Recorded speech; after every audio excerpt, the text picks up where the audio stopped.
the governors who didn't take the subsidies from the government to help people pay for it.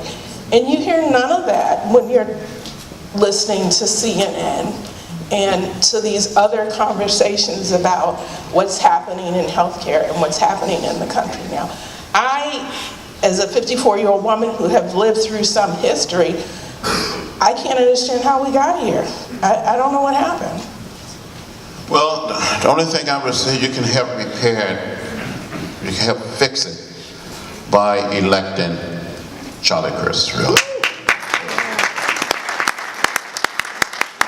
Let me just give you one or two examples. When President Barack Obama, the evening after he was inaugurated, the Republican leadership in the House as well as in the Senate met that evening and said we will not cooperate with him. Exactly. We will make him a one-termer. If my mother was still around, she would say that this president, Barack Obama, had been called everything but a child of God. Yes. Yeah. They wanted to see the man fail. And I have never seen, we should want to see a president succeed for the sake of our country.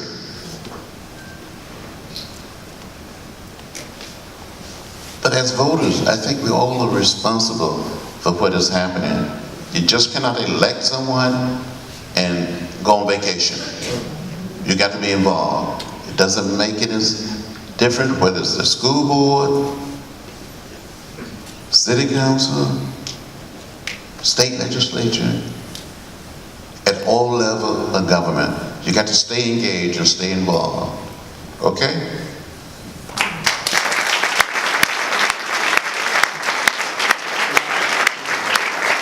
You have a question? Please. Congressman John Lewis.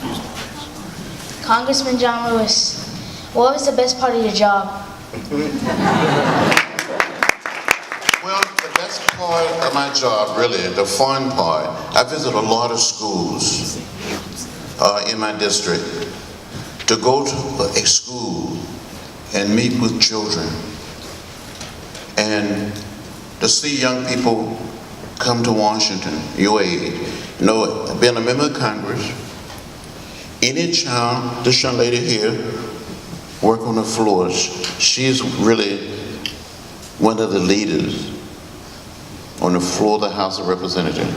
She worked with our Democratic whip, Mr. Steny Hoyer, and she would tell you that if you're 12 years of age or under, but sometimes we may slip you in 13 or 14 if you're not too tall.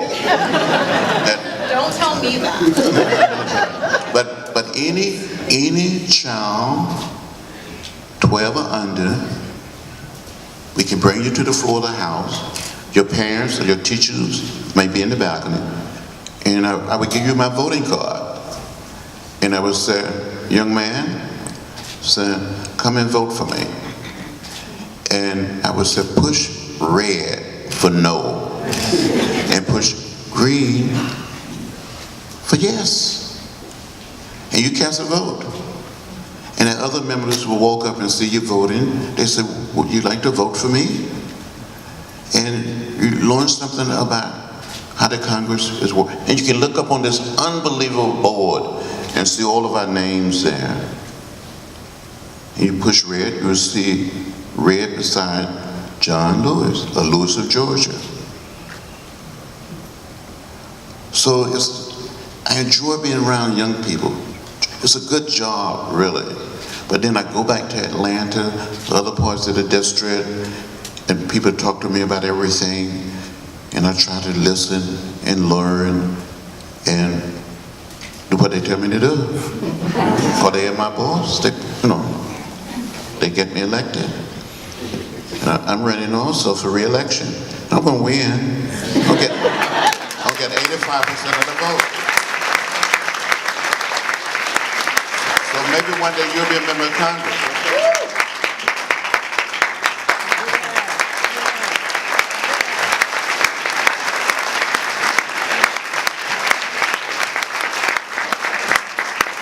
Let me, thank you for your question. Can I shake your hand too, please? What's your name? What? Jonah. Jonah.